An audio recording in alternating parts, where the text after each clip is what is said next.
kuhakikisha. Nilihudhuria darasa moja hapa nikakuta wanamalizia mada ile kwamba ukaguzi, kuhakikisha shule zetu zinakaguliwa. Sasa kuwe na nini? Uwepo wa nyaraka inaonyesha kwamba shule hii imekaguliwa. Kwa uwepo wa taarifa zile au nyaraka za ukaguzi katika shule zetu. Hiyo ni jambo muhimu sana. Lakini uwepo wa kamati zilizo hai. Uwepo wa kamati za shule zilizo hai. Sasa hizi kamati ziwe hai na ziwe zimeundwa kwa kufuata waraka wa uundaji wa kamati za shule.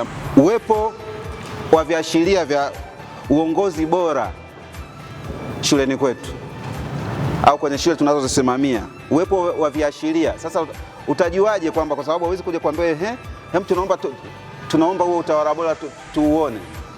Vipo viashiria ambavyo vikifanyika kwenye shule zetu tutajua kwamba hapa kuna uongozi bora. Mfano wa mambo ambayo viashiria, je, taarifa za fedha ambazo shule yako inapokea zinabandikwa kwenye mbao za matangazo kama ambavyo sheria inataka? Kwamba kile tunasema vigezo vya utawala bora, mfano ya uwazi. Kwa taarifa zile za fedha ziwepo pale. Lakini kingine, je, kuna mgawanyo wa majukumu? Kwa nimetaja tu vichache. Hiyo nacho ni vitu ambavyo ili wajue kwamba hapa pana utawala bora wataviangalia. Kwa majina naitwa Abdulahmad Mzeru, afisa elimu taaluma mkoa wa Geita. Tupo hapa shule ya sekondari Buselesele kwa ajili ya mafunzo ya siku 3 kwa maafisa elimu kata. Tunashukuru uongozi wa ADEM kwa kutuletea haya mafunzo katika mkoa wetu na hususan katika viongozi wetu wa ngazi ya kata kwenye upande wa elimu. Maafisa elimu kata wamewezeshwa kupitishwa katika maeneo mbalimbali yakiwemo usimamizi na ufuatiliaji wa shuleni, ufanyikaji wa tathmini, lakini utawala bora pamoja na namna nzuri ya usimamizi wa majengo ya shule. Mafunzo haya yanaendeshwa chini ya mradi wa Boost, ambayo kwa kweli tunaishukuru serikali kutuletea haya mafunzo. Tunaomba chini ya uongozi wa ADEM uendelee kutoa mafunzo kama haya katika ngazi mbalimbali, hususan kwenye upande wa elimu, ili kuleta ufanisi bora katika kuboresha elimu kwa Watanzania wote. Kwa majina naitwa Samike Deusi Samike, ni afisa elimu kata ya Bugurula ambayo iko katika halmashauri ya wilaya ya Geita. Tumekuja kwenye mafunzo haya ambayo yanaendeshwa na ADEM kwa ufadhili wa mradi wa Boost. Mafunzo haya yamekuwa ni mafunzo ya faida sana. Mafunzo ya faida sana kwetu. Kuna vitu ambavyo tulikuwa tunaenda navyo tukienyeji, tulikuwa bado hatujakaa vizuri kuvielewa. Kitu moja hapo ambacho naweza nikazungumzia ni kitu cha muhimu sana. Mfano, uandaaji wa mpango wa maendeleo ya shule. Pale kwenye uandaaji wa mpango wa maendeleo ya shule, awali ilikuwa ni kama vile tunabuni, yani namna ya kuweza kupata malengo. Tuna uhakika kabisa kwamba malengo ni lazima yawepo kwenye ule mpango kazi wa kuandaa maendeleo ya shule, ndio. Lakini sasa tulivyokuwa tunaenda ni kama vile tulikuwa gizani, hatuelewi kwamba haya malengo tunakuwa tunayatoa wapi. Lakini kupitia mafunzo haya ambayo yanaendeshwa na hawa viongozi kutoka ADEM, kiukweli nimejifunza kitu kwamba kuna vitu vya msingi kabisa. Unatakiwa ufanye uchambuzi wa eneo halisi. Ule uchambuzi pale utaweza kubaini vitu ambavyo vipo ndani ya shule ambavyo ni vya faida, vinavyoweza kusaidia kuendelea kufanikisha jambo fulani, lakini pia zipo changamoto ambazo zitakuwa zinakutatiza. Kwa sasa unatakiwa uandae malengo yako kwa ajili ya kufanikisha au kufikia ufanisi wa lengo fulani kupitia vitu ambavyo vinapatikana kwenye taasisi ya elimu husika. Kwa kifupi naweza nikasema hivyo, lakini vitu vingi ambavyo tumekuwa tumejifunza hapa, tumejifunza kuhusu utawala bora, namna ya utatuzi wa changamoto. Kiukweli sisi tunaishi na watu, tunaongoza watu, migogoro haiepukiki. Kwa sababu kuna migogoro, lazima tupate mbinu sahihi za kuweza kumaliza hizi changamoto au kutatua migogoro inayokuwa inaibuka katika taasisi tunazoziongoza. Kwa majina naitwa Patricia Pasco Herman, afisa elimu kata Liamba Mgongo, wilaya ya Bukombe, mkoa wa Geita.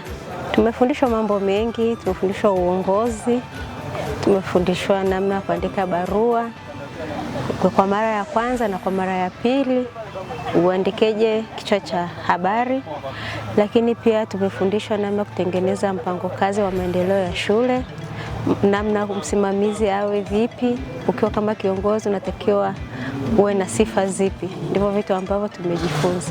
Nimefurahishwa na mambo mengi, lakini kikubwa ni kukumbushwa majukumu yangu kama kiongozi afisa elimu kata. Kazi zangu ni zipi, majukumu ambayo natakiwa kuyafanya, lakini pia ukiwa kama kiongozi natakiwa niwe namna gani. Kikubwa zaidi ambacho pia kimefurahishwa ni michezo na namna ambavyo mada tumeelekezwa mada hizo na jinsi ambavyo zimefundishwa. Tunashukuru sana watu wa ADEM na Boost kwa mafunzo haya. Tunaomba yawe endelevu na pia tufundishwe mada nyingine, kwa mfano itifaki na masuala ya KK, ili tuweze kuboresha elimu yetu. Vimetusaidia vitu vingi sana, kwa mfano namna kutatua migogoro katika maeneo yetu ya kazi, tabia zipi kiongozi uwe nazo, namna gani utaongoza wale wanaowaongoza. Kuna uongozi wa bata, uongozi wa kuku, na namna gani kiongozi anaweza akawa ananyumbulika kulingana na mazingira yake. Mimi naitwa Zahara Sechonge Abdallah, ni afisa elimu kata wa kata ya Nyakafuru, wilaya ya Mbogwe. Mafunzo haya yamejikita moja kwa moja kwenye swala zima la utawala bora. Kabla ya kuja kwenye mafunzo haya, nilikuwa nashindwa kufuatilia shule zangu kwenye baadhi ya mambo. Kuna swala zima la uandaaji wa mpango wa maendeleo wa shule. Walimu wakuu wenyewe walishapata mafunzo na wakaandaa ile mipango ya maendeleo, lakini mwisho wa siku nilikuwa nashindwa kufanya ufuatiliaji wa karibu kwa sababu nilikuwa sijui naenda kusimamia kitu gani.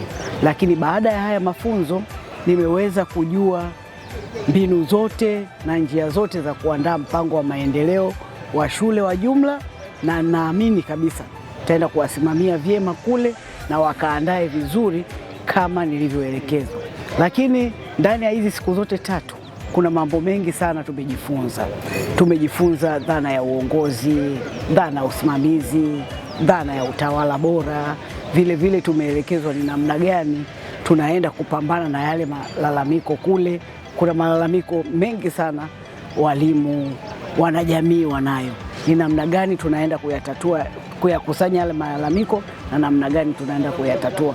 Lakini si hivyo tu, kuna namna gani tunaweza tukaishirikisha jamii ili kuwa na maendeleo moja kwa moja ya shule. Kwa kiasi kikubwa mafunzo haya yametupa umahiri mzuri, mafunzo haya yametuongezea ujuzi wa kwenda kuwa wasimamizi bora wa elimu tutakapofika kwenye kata zetu. Tunawashukuru sana kwa kuona vyema kutupatia haya mafunzo, kwa sababu unaenda kusimamia kitu ambacho unakifahamu vizuri kabisa, na na imani elimu itaenda kuwa bora zaidi kwa sababu tayari wameshatufua vya kutosha. Kwa majina naitwa Mwalimu Sikitu Kiza Laurent, ni afisa elimu kata ya Muungano kutoka wilaya ya Chato, mkoa wa Geita. Kwa kweli tumepata manufaa makubwa. Kwangu mimi nilikuwa sijajua kama kuna mpango wa ufuatiliaji ambao unatakiwa uandae na ukusaidie katika kufuatilia ili shule zote katika kata ziwe fanisi kwa kufuata malengo yaliyojiwekea, na hasa vile walivyovilenga kutekeleza ili kuleta ufaulu mzuri katika shule. Kwa mpango huu kwa kweli ADEM umetuwezesha vizuri, na tunatamani mafunzo haya yangeendelea, na ni matumaini yetu kwamba tutapata matokeo yaliyokusudiwa, na nadhani ufanisi wa ufuatiliaji utaenda kwa utaratibu, sio sasa holela kwamba leo naenda hapa kufuatilia nini bila kujua unafuatilia nini. Itaenda kwa mpango, maana itakuwa umepangwa kitaalamu kwa mujibu wa maelekezo. Kwa majina naitwa Mwalimu Catherine Kimaro, ni afisa elimu kata ya Ichwankima iliyo mkoa wa Geita, halmashauri ya wilaya ya Chato. Kwa kweli nimejifunza mambo mengi sana kuanzia siku ya kwanza mpaka leo siku ya mwisho. Ni mambo mengi niliyojifunza yanayohusiana na uongozi, usimamizi pamoja na utawala katika masuala mazima ya elimu. ambayo mambo hayo nikienda kuyafanyia kazi na uhakika kabisa yatanisaidia na yatanivusha, lakini pia yatanisaidia wale ninaowaongoza ili tuweze kutekeleza majukumu yetu na kupata matokeo chanya. Jambo ambalo nilikuwa silijui lakini kupitia mafunzo haya nimelijua ni namna bora ya kuandaa mpango wa jumla wa maendeleo ya shule. Jambo hilo nilikuwa silijui, lakini kupitia mafunzo haya nimelijua tena kwa undani sana, kiasi kwamba litanisaidia hata mimi kuwaongoza na kuwaelekeza wale ninaowasimamia waweze kuandaa mipango bora ya jumla ya maendeleo ya shule. Ninawashukuru wafadhili wa mradi wa Boost waliotuletea mafunzo haya kupitia chuo cha uongozi ADEM. Haya mafunzo ni bora kwa viongozi wote. Kwanza, mafunzo haya yana tija, na pili, tunaomba waendelee kutupa, hasa pale ambapo panakuwa na viongozi walioteuliwa kwa mara ya kwanza ambao wanaenda kutekeleza majukumu katika taasisi na katika idara mbalimbali. Haya mafunzo ni bora, maana yanafundisha majukumu ya wasimamizi, watawala, hata na viongozi katika idara ya elimu.